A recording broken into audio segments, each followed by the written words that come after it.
त्यही पहिलेको कुरा हो। एउटा गाउँमा एउटा सानो केटो बस्थ्यो। उसको काम थियो बाख्राहरू चराउने। ऊ हरेक दिन बिहानै बाख्राहरू लिएर डाँडामा जान्थ्यो। ऊ दिनभरि त्यहीँ बस्थ्यो र बाख्राहरूलाई घाँस खुवाउँथ्यो। ऊ अलि चलाक थियो र अरूलाई झुक्याउन मन पराउँथ्यो।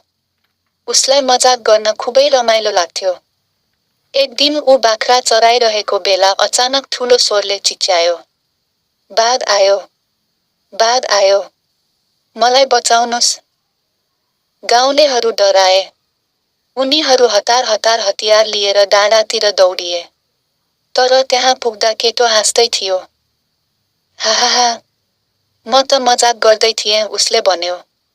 गाउँलेहरू रिसाए तर केही नगरी फर्किए।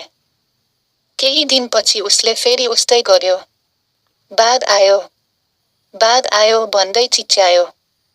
फेरि गाउँलेहरू दौडिए तर फेरि पनि झुटो साबित भयो।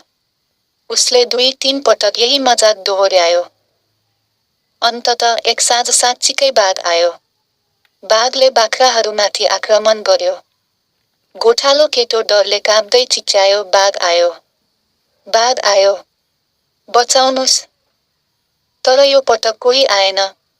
गाउँलेहरूले सोचे यो फेरि मजाक गर्दैछ होला। बाघले सबै बाख्राहरू खायो। गोठालोलाई पनि धेरै चोट लाग्यो। ऊ भोलिपल्ट बल्ल डरले काँप्दै गाउँ फर्कियो। यो कथाले सिकाउँछ कि यदि तपाईले बारम्बार झुट बोल्नुभयो भने, जब तपाईले सत्य बोल्नुहुन्छ, तब पनि कसैले पत्याउँदैन।